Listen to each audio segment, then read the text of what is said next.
안녕하세요. 책 읽어주는 편안한 엄마입니다. 오늘은 투명한 감수성의 작가 김지원의 단편 어떤 시작을 읽어드리겠습니다. 지은이는 1942년 경기도 덕소에서 태어나 1965년 이화여대 영문과를 졸업하였고 1975년 현대문학의 단편소설 사랑의 기쁨과 어떤 시작으로 등단했습니다. 1977년 동생인 김채원과 자매소설집 먼집 먼바다를 냈으며 1997년 중편 사랑의 예감으로 이상 문학상을 수상하였습니다. 저의 낭독과 함께하는 이 시간이 여러분 모두에게 잠시 쉬어갈 수 있는 쉼표의 시간이 될 수 있기를 소망하며 구독과 좋아요, 알람 설정을 해주시면 감사하겠습니다. 지은이, 김지원. 어떤 시작. 푸른 바다에 둥실 실려 윤자는 태양을 향해 누워 있었다. 몸을 잠글 때는 선뜩하던 바닷물이 이젠 정감 있는 온도로 살아있는 듯 기분 좋게 윤자의 몸에 닿았다.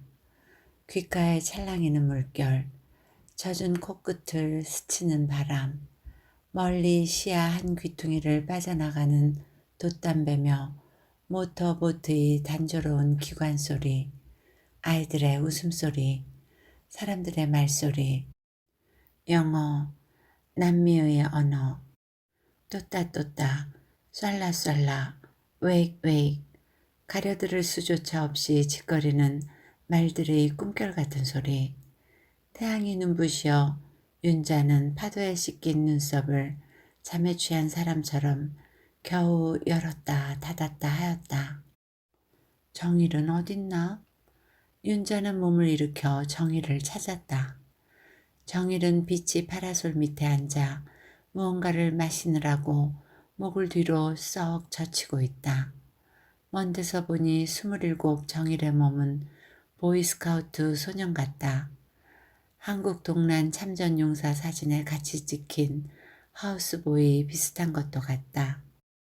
오늘이 지나면 새로운 날이 시작될 것이다. 부인 잡지에서 보니 이혼을 하여 여자가 혼자 되면 오랫동안 바라고 바라오던 성취인 경우에도 여자는 패배감, 고독감을 느끼게 마련이니 사회는 행복한 결혼을 사회적인 성공으로 보기 때문에 이혼한 여자는 생활 습관을 과감히 바꿔야 한다고 하였다. 항상 일어나는 시간에 일어나서 옷을 갈아입고 아침을 먹고 하는 데서 벗어나 자고 싶을 때까지 자고 먹고 싶은 음식을 먹고 주중에라도 파티를 열고 사회활동에 참가해야 한다는 얘기였다. 경우는 다르지만 윤자는 내일부터 또 다른 자기의 생활을 열어야 할 것이다. 어떻게? 어떤 것이 다른 생활일까? 윤자는 자기가 어떻게 아주 다른 생활을 할 것인지 막연하였다. 달밤에 체조를 하여 본다 한들 자신이 하는 일이니 무엇이 달라질까? 아침부터 밤까지의 의미 없이 지루한 시간이 흐르고 겨우 잠이 들면 다음 날 날이 밝고 아무런 경계도 없이 나날이 흘러가리라. 혼자 먹는 밥이 맛이 없고 씹는 소리가 다시 자기 귀에 들리는 것이 견딜 수 없을 것이다. 전에는 이렇지 않았던 것 같다. 내일부터 정일이 안 온다 하니 앞으로의 나날이 지루하고 의미 없이 윤자 눈에 다가오는 듯하였다. 며칠 전 윤자의 단칸 아파트방에서 사가지고 온 콩나물과 두부로 된장국을 만들던 정일이 소파에 앉아 뜨개질 손을 놀리고 있는 윤자에게 미세슬이 우리 결혼하면 축하로 비치나 갔다 올까요?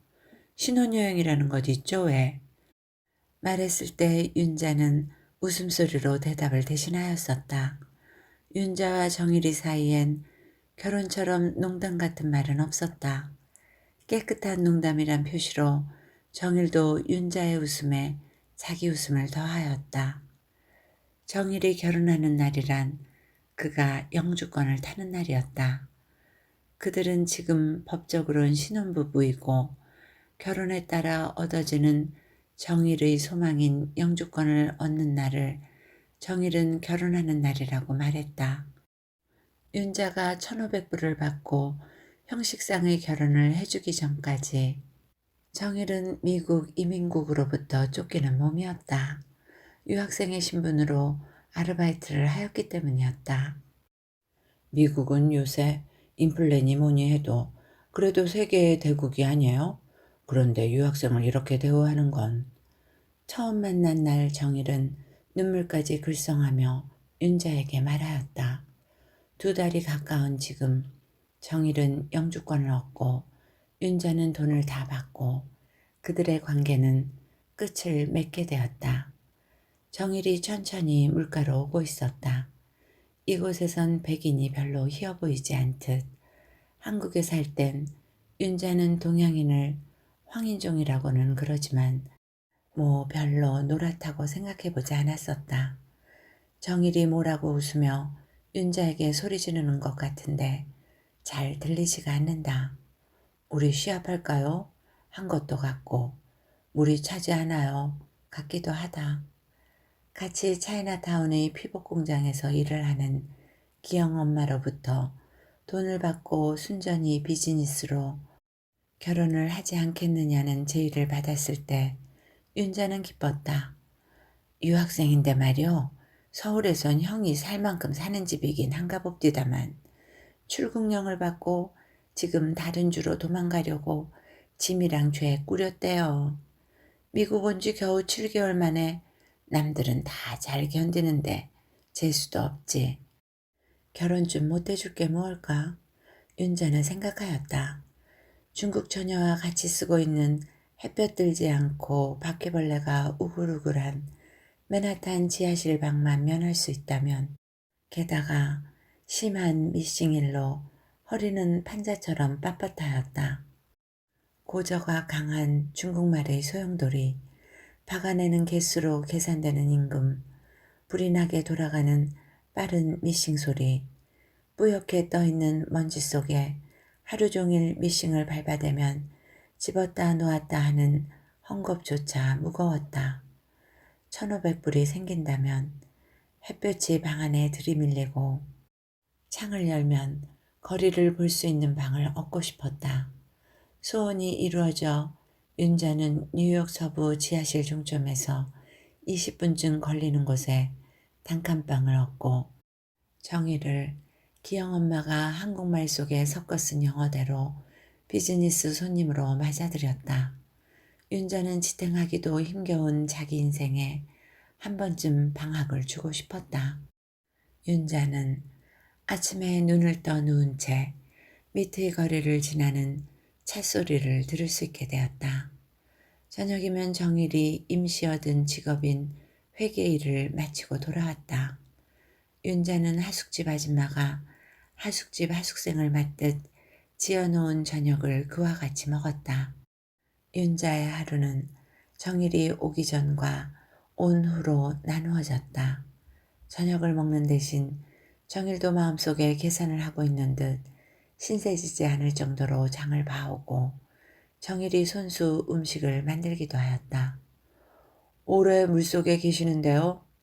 정일이 파랗게 변한 입술로 웃으며 헤엄쳐 왔다. 뭐 마실 건 남았어? 콜라도 좀 있고 물도 방금 떠다 놓고 왔어요. 오늘 해변 나들이는 정일이 주최하에 이루어진 것으로 불고기 통조림으로부터 종이 냅킨에 이르기까지 그의 비용이며 준비였다. 미세슬이 여기 조개가 많이 있다는데 우리 캐 가지고 갑시다. 어떻게 큰지 2개만 먹으면 배가 부르대요. 이따 집에 가서 고단한데 간단히 밥하고 먹으면 좋겠죠. 윤자가 선뜻 대답을 못하고 물 위에 수박공같이 넘실넘실 움직이는 정일의 얼굴을 바라보았다. 이 아이는 우리 집에 들를 생각인가? 우리 집에 들러 마지막 날인 오늘도 11시 반에 떠날까? 방에 있는 소지품을 가지고 가려면 들어오긴 해야 하겠다. 윤자는 아까 점심을 먹으며 정일이 집 앞에 차를 대면 새학기가 되면 바쁘겠다라든가 기숙사로 들어갈 것이냐 그런 말로 끝을 맺겠다고 생각하였다. 정일과의 관계에서 나이 많은 여자가 젊은 남자에게 치근거리는 것 같이 보이지 않도록 윤자는 조심하였다. 아파트의 층마다 있는 공동 샤워장에서 샤워를 마친 정일이 젖어서 들어서면 윤자는 타월이나 로션을 건네주고 싶지만 정일이 자신이 열쇠로 방문을 여는 곳조차 모른 체하고 앉아 있었다. 윤자와 함께 저녁을 먹은 후 정일은 말도 없이 식탁 의자에 앉아 책이나 신문을 보다가 밤 11시만 되면 2블록 떨어져 있는 친구 집으로 자러 내려갔다.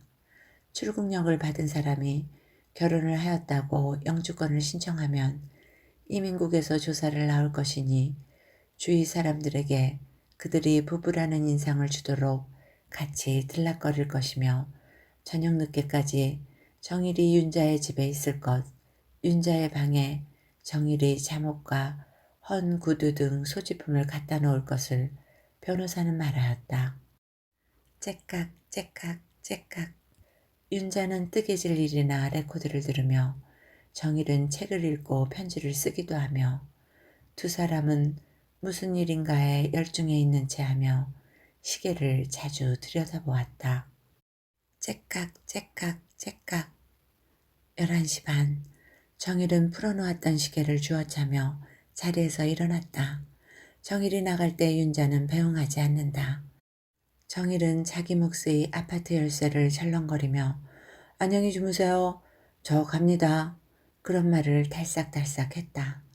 키가 크고 소년 같은 그의 모습이 문을 열고 사라지기까지 윤자는 일에 몰두하는 채 하였다. 처음에는 그러지 않았었다. 만나면 한국 소식이며 이곳 사회의 이야기, 미국 이민정책, 물가고, 직업난 같은 세상 얘기를 하고 헤어질 땐 윤자가 문간까지 나갔었다. 침묵의 저녁은 윤자가 정일에게 같이 살자고 말한 이유였다. 그날은 정일이 맥주를 사와 두 사람은 술을 마시고 아는 노래들을 동요부터 유행가까지 불렀다. 시끄럽다고 옆집에서 벽을 두드리면 조심해서 소리를 작게 내다가 다시 큰 소리로 되었다. 윤자는 정일에게 말하였다. 뭐라고 말하였나? 못하러 정일은 밤 11시 반만 되면 반기지도 않는 친구의 아파트로 자러 내려가나. 이곳 한 구석에 그냥 자며 누이처럼 동생처럼 살면 좋지 않나. 그러자 방금까지 노래를 부르고 죄수들이 지문 찍을 때의 표정을 흉내내어 윤자를 눈물이 고일 정도로 웃겨주었던 정일이 얼굴을 굳혀 윤자는 자기가 실수하였음을 깨달을 수 있었다. 그 이후로 정일은 반창거리는 사오지만 맥주 깡통은 없고 노래는 물론 얘기조차 길게 건네지 않았다. 정일이 시계처럼 일어나 나가면 윤자는 모욕감을 느끼며 자식 누가 잡아먹는다나? 열쇠 소리를 향하여 입술을 삐죽하였다. 줄다리기 싸움이야. 내 마음에 들려고 살살 눈치를 살피며 내가 결혼을 못해주겠다고 할까봐 애태우고 있겠지. 사실 그렇지. 이제 와서 내가 싫다고 하면 쥐가 어떻게 할 거야? 어디서 나같이 영주권이 있으나 독신인 여자를 찾든지 다른 주로 뺑소니 치든지. 그러나 그 두 일이 다 아득하기만 하겠지. 후회스런 동고말을 꺼낸 다음 저녁 윤자는 정일이 오는 시간쯤에 지나다니며 보기만 하던 근처 놀이터로 나가보았다. 정일이 오는 것을 죽치고 기다린 것 같은 인상을 피하기 위해서였다. 석양빛에 아이들이 놀고 있었다. 동양 아이들도 두엇 있었다. 정작 나와놓고 보니 집을 지키지 않고 나온 것이 그들의 관계를 더 이상스럽게 만드는 것이 아닌가 싶었다. 전날 같이 살자고 얘기한 것은 대단한 의미를 가진 것이 아니었다고 정일에게 할 말을 만들어 보려 하였다.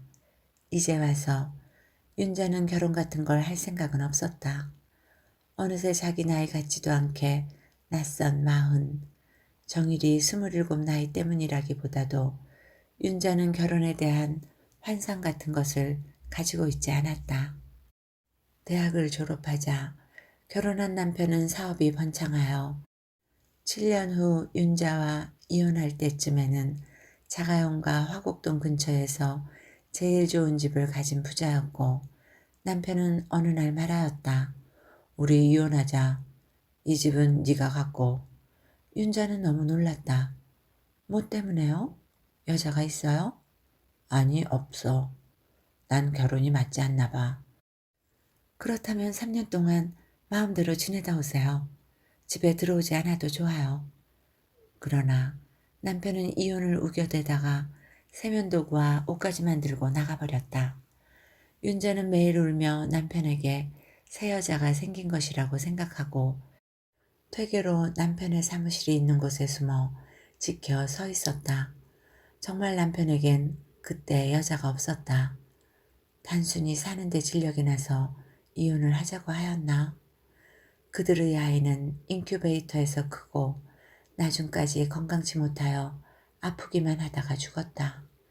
엄마 경험이 없는 자기는 허둥지둥하기만 하였던 것 같다. 그래서 진력이 난 것일까? 아니면 남편이 늦게 돌아오는 저녁 같은 때 자기에게도 찾아들던 살림을 부수고 먼 데로 가고 싶은 것 같은 마음이 남편에게도 든 것이었을까? 남편은 재혼하여 살고 있단 소문이다. 한국 사람이요? 누군가 앞에 와 서서 윤자는 올려다보았다.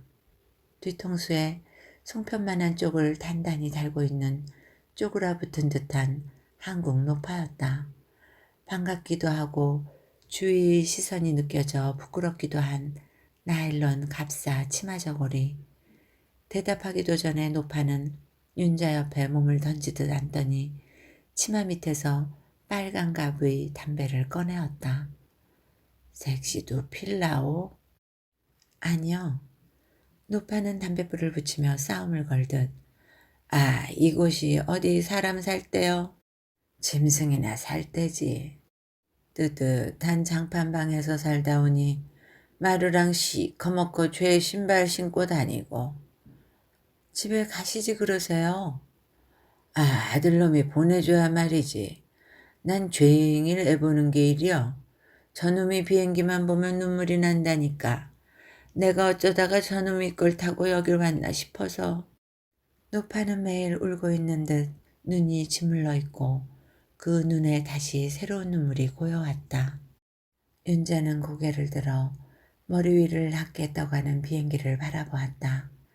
근처에 비행장이 있는 까닭에 비행기는 막 이륙을 시작한 자세로 하늘을 향하여 떠오르고 있었다. 비행기 몸체에 붙은 빨간불, 초록빛불이 저녁 하늘 속에 깜빡이며 떠나갔다. 나는 이 할머니처럼 그리운 고향도 없고 비행기를 보고 눈물을 흘릴 기분도 아니고 고국은 수치의 고장이었다. 그곳으로부터의 탈출, 그것만이 유일한 살길같이 생각되었다. 놀이터에서 7시쯤 돌아와 보니 정일이 와 있었다. 어디 가셨댔어요? 문을 열고 정일이 선생 앞에 선 중학생같이 말했다. 먼저 말을 걸어준 정일에게 그녀는 안도를 느끼며 방금 한국 할머니 한 분을 만났어. 그 한복 입고 다니는 할머니 말이죠. 미국 나쁘다고 그런 소리 미세스 리에게도 해요. 알아? 그 할머니 유명해요. 한국 사람만 봤다 하면 줄줄 줄이거든요.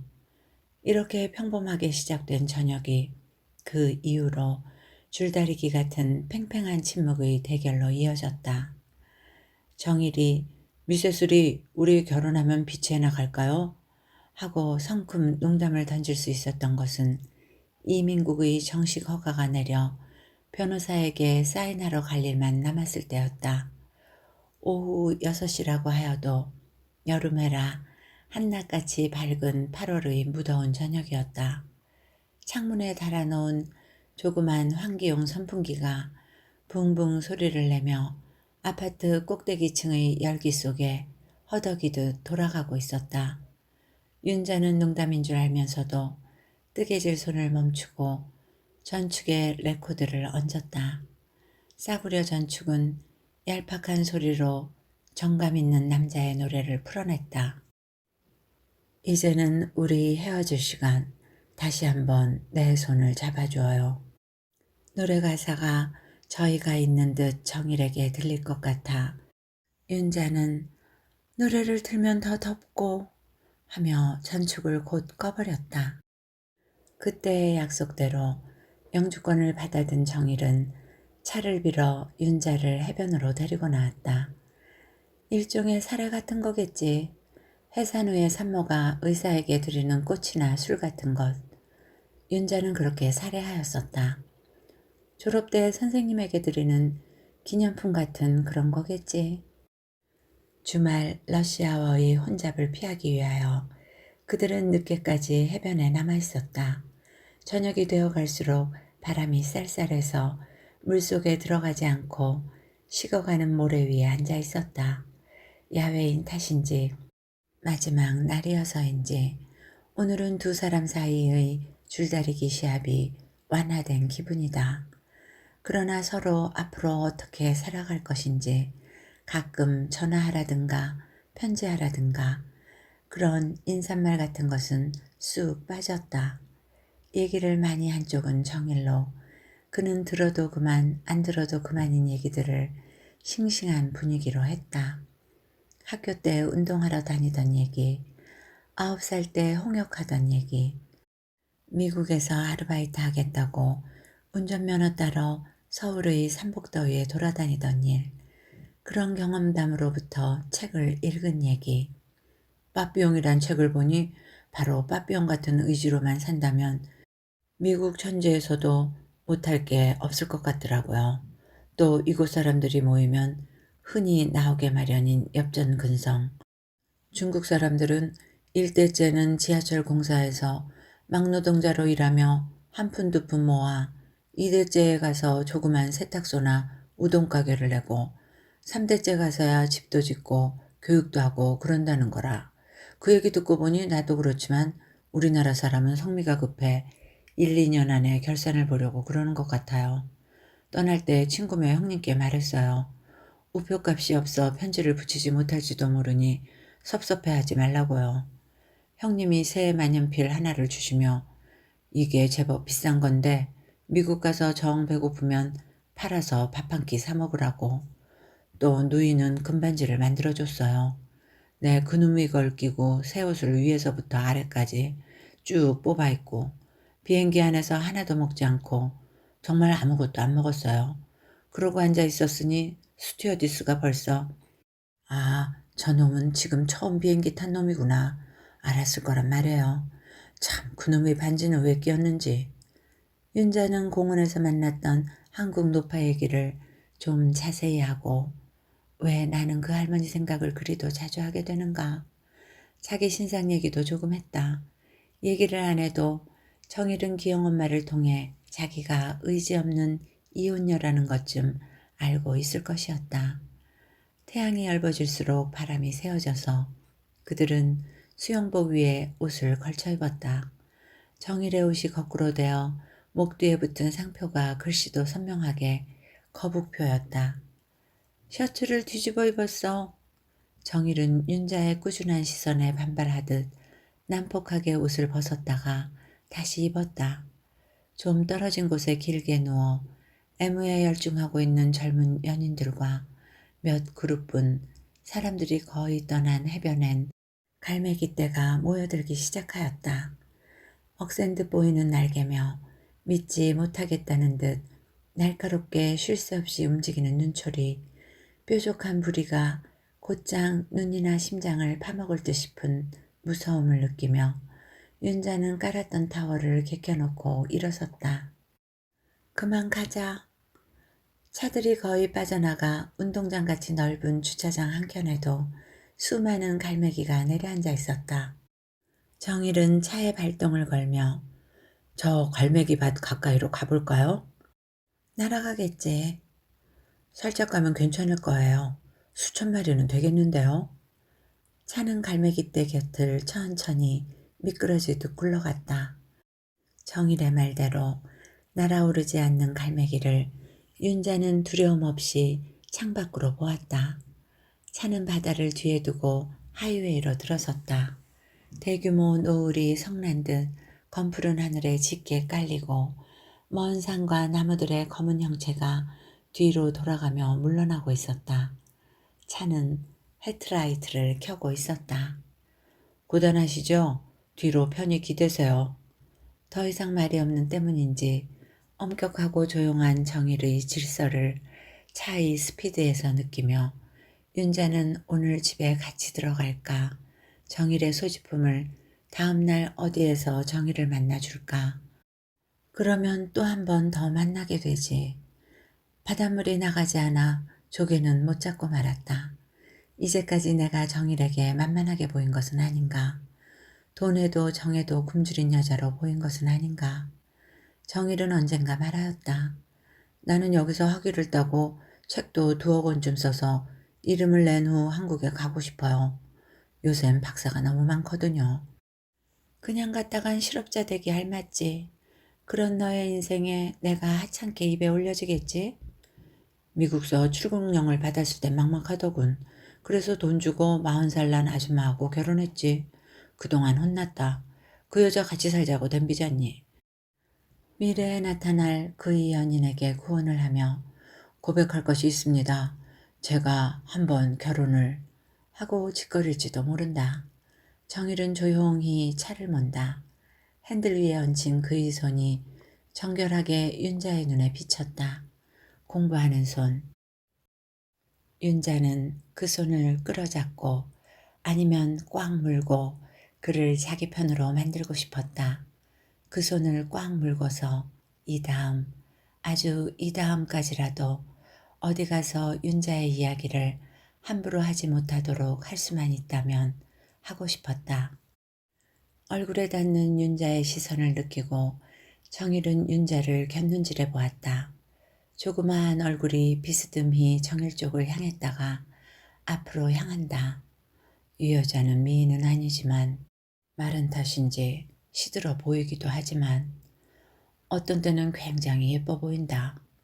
특히 더울 때면 살결이 꿀빛으로 윤이 나고 속눈썹은 더욱 짙어지는 것 같다.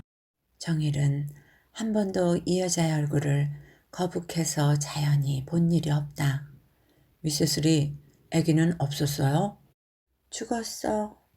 정일은 담배에 불을 붙였다. 죽었어 하는 메마른 윤자의 음성이 산뜻하게 그의 귀에 남아있다. 이 여자는 감각이 없는 여자 같다. 무표정해 있고 남에게는 관심이 없고 아이의 죽음조차 아무렇지도 않은 것 같다. 하긴 그동안 세월이 흘렀으니 자기도 어머니는 대학 다닐 때 돌아가시고 아버지는 어려서 돌아가셨죠. 그런 말을 슬픔 없이 하지 않는가. 그런 거겠지. 그러나 아이를 잃은 여자는 좀 달라야 하지 않을까? 그냥 간단히 죽었어 할 수만은 없는 게 아닐까? 그는 기영 엄마로부터 윤자가 가난한 독신 여자라는 것을 처음부터 들어 알고 있었다. 이름조차 흔한 윤자여서 그는 그 여자가 여자라는 것조차 염두에 없이 기영 엄마를 통해 성금을 지불하였었다. 자기와 법적 결혼을 해주려는 여자는 고생을 지독히 하는 가난한 사람으로 용모는 그저 막연히 기영 엄마 비슷하게 짧은 퍼머머리에 종아리까지 내려오는 통짜루 원피스를 입고 흰 샌들을 신고 다니는 40대의 어색한 양장차림 아줌마로 생각하고 있었다. 그러던 정일은 기영 엄마 집 버스 정류장까지 형님의 친구인 기영 아빠와 마중을 나가서 쇼커트 머리에 소매 없는 원피스를 입고 서 있는 자그마하고 마른 여자를 발견하였다. 쌍꺼풀이 박고랑같이 깊고 눈썹이 짙고 피부는 윤인하게 가무잡잡하여 동남아 지방 여자 같은 인상이었다. 마르고 긴 팔에 기다란 백이 걸리고 손에는 선글라스가 들려 있었다. 함께 기영엄마의 집으로 걸어가며 정일은 자기 어깨에 밖에 키가 안 차는 여자에게 측은한 죄스러움을 느꼈다. 거북해지는 정일과 달리 윤자는 아무 생각도 없는 듯 산뜻하게 굴었다. 학생이시라고요? 아파트는 이제 얻었어요. 사흘 후에 이사를 할 텐데요. 이따 같이 가서 집을 알아놔야지요. 아주 조그매요. 욕실도 부엌도 따로 없고 40이나 된 여자의 몸이 18 소녀 같은 느낌을 주었다. 이 여자가 40이나 된 여자가 돈 때문에 나랑 결혼을 한다. 늙은 창녀를 대한 듯 그는 죄송스러웠다. 아주 그만 정말 결혼을 하시지. 저녁 먹을 때 웨딩마치를 불러가며 기영엄마가 놀릴 때도 정일은 쥐구멍을 파고 싶었으나 윤자는 웃고만 있었다. 시내로 들어가며 차가 밀려 그들의 차는 가끔씩 멈춰섰다. 보트를 뒷공무니에 매단 차, 자전거를 실은 차, 지붕 꼭대기에 텐트며 삽을 실은 차들도 눈에 띄는 자동차의 행렬이었다. 정일은 거리에 문 닫은 상가를 바라보며 영주권 때문에 국제전화에 매달려 형님의 어려운 돈을 긁어온 일이며 형수가 그것을 알고 있을까? 이번 학기는 돈이 없어 등록을 못할 것을 우울하게 생각하였다. 그러나 곧 힘을 내었다. 이제 영주권이 있으니 그는 가슴을 쭉 폈다. 취직을 못할 리야 없겠고 다음 학기 쉬며 부지런히 벌면 그 다음 학기엔 등록을 할 수 있겠지. 영주권이 있으니 학비도 반으로 싸지겠고 그의 머리는 집세와 식비 같은 것을 줄일 대로 줄이면 얼마나 될까 산수노름으로 바빠졌다. 그렇지만 먹는 걸 너무 줄이진 말아야지. 건강 때문에 공부를 못하고 공부뿐 아니라 인생이 그냥 병고에 시드는 예를 정일은 듣고 보아서 알고 있었다. 이 여자의 인생은 얼마나 쉬운가. 공부를 안 해도 되고 매일매일 먹고 살아가면 된다. 정일은 지성인이라고 생각하고 있는 젊은 자기가 아무런 생각 없이 이곳에서 살고 있는 것에 수치감을 느꼈다.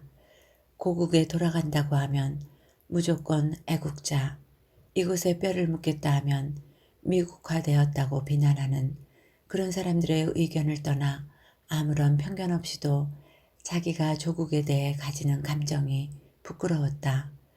나는 무엇 때문에 길을 쓰고 이곳에 있으려 하는가? 나의 학문이 그다지도 위대한가? 실증이 난 애인을 의리상 도덕상 어루만지고 돌봐줘야 되는 입장에 있는 사나이처럼 자신이 부끄러웠다. 그는 미국에 대해서도 한국에 대해서도 비평의 안목으로 대할 때 별 의견이 없었다. 학생 시절 영어 시간에 앉아 막연히 동경하였던 대로 미국에서 공부하고 싶었다.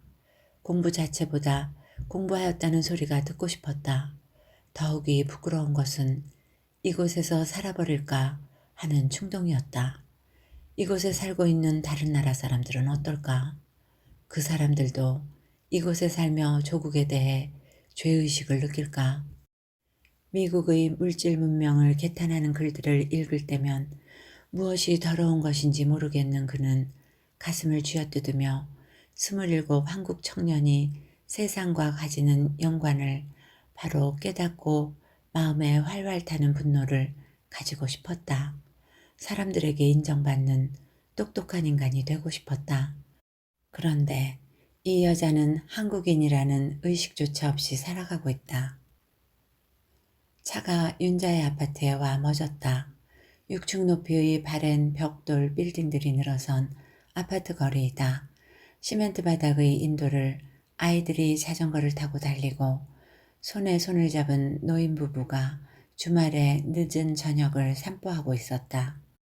정일이 차에서 내려 아이스박스와 타월 등의 짐을 어깨에 메었다.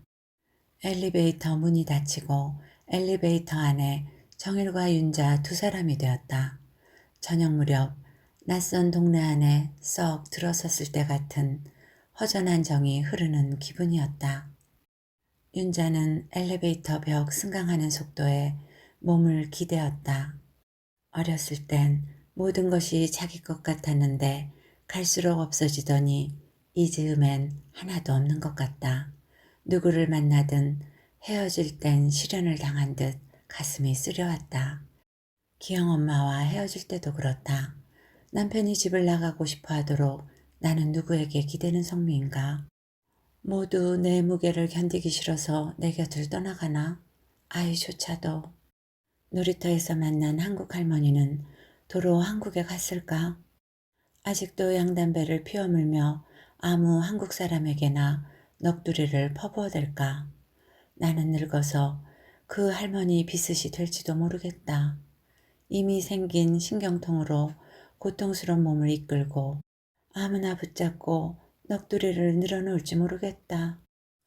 윤자가 아파트의 열쇠를 돌리고 불을 켜자 작으나 네모반 듯한 방이 오늘따라 아늑하고 정다웁게 그들 눈에 비쳐왔다. 낯익은 방의 따뜻한 냄새가 났다.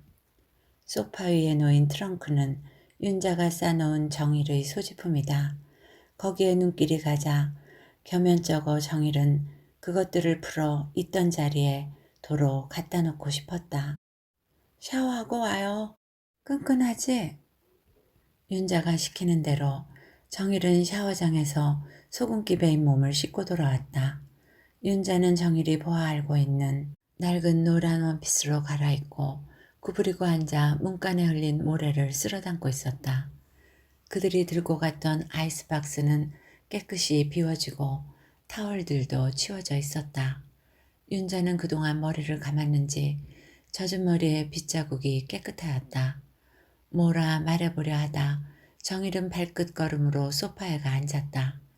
자기가 샤워를 하는 짧은 동안 어느새 머리를 감고 옷을 갈아입고 모래를 쓸어 담고 부단히 움직이는 윤자가 정일의 눈에 신선하게 비쳤다. 모래를 쓸며 윤자는 생각한다. 정일에게 저녁을 먹으라고 해야 할까 아닌가. 오늘 하루 차까지 빌어와서 대접을 잘했으니 따뜻이 저녁을 지어 먹이는 것이 예의일 것도 같고 무엇보다도 정일이 굶고 나가면 어디 가서 밥을 먹을 수 있을까? 빵 조각이나 먹고 말겠지. 그런데 밥을 하는 것은 치근대는 것 같지 않을까? 살해받은 의사나 학교 선생님은 보답을 하지 않았다. 노래나 듣죠. 우물우물 말하며 정일은 허리를 구부리고 전축에 가서 무엇인지도 모르고 얹혀있는 판에 바늘을 놓았다. 스페인 계통의 기타 선율이 방 안에 퍼졌다. 그 음악이 그 음악 같기만 한 정일의 귀에도 이 판은 새로 산 것임을 알 수 있었다. 어째서 나는 이 여자를 두려워하였는가? 마녀를 겁내는 뱃사공같이 정일의 친구는 누구이든 기영 아빠까지도 그 여자에게 붙들리면 네 일생은 그만 이라고 충고하였다. 오늘도 무사했냐? 친구 집에 자러 내려가면 피카소처럼 팬티만 입고 지내는 친구는 놀렸다. 중년 부인은 그런 면으로 한창인데 잘 먹고 서비스 부디 잘해줘라 하기도 하였다. 아이들이 떠드는 소리, 비행기 소리, 지나다니는 차들의 소리, 그것들을 누르고 방 안에 퍼지는 기타 소리, 무엇인가 더위에 썩어가기도 하는 여름밤이었다.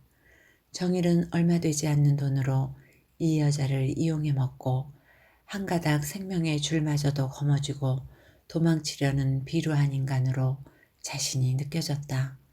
근 2달 동안 이 방에서 지내던 나날이 아까워진다. 나는 어째서 그 시간을 즐기지 못하였는가.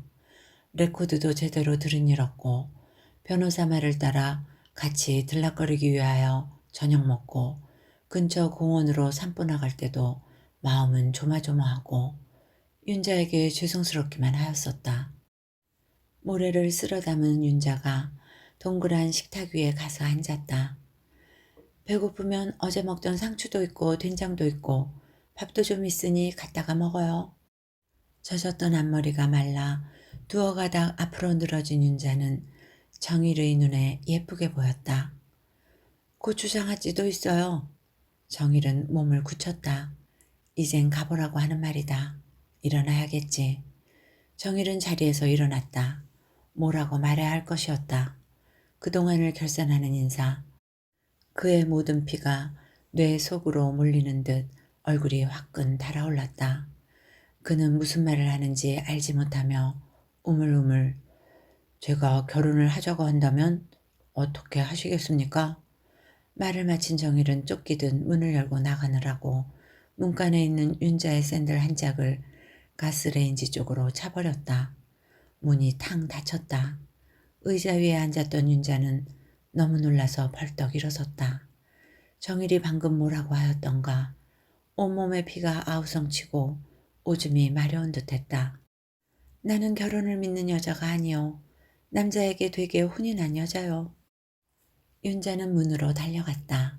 문을 열고 정희를 쫓아나가는 대신 그녀는 방문객을 확인하기 위한 조그만 유리구멍을 통해 밖을 내다보았다. 눈 하나 크기의 동그란 유리는 정일이 엘리베이터 단추를 성급히 눌러보다가 기다리지 않고 층계 쪽으로 껑충껑충 뛰어내려가는 모습을 보여주었다. 나는 젊은 그의 구원을 감사히 받아들여야 하리라. 고목에 물이 돌듯 윤자의 말라붙었던 혈관 속을 더운 피가 윙윙거리며 달려 돌아갔다. 오랫동안 잊었던 뜨거운 피의 감각. 이제와 생각하니 처음부터 이러기 마련이게 된 일이 아니었나.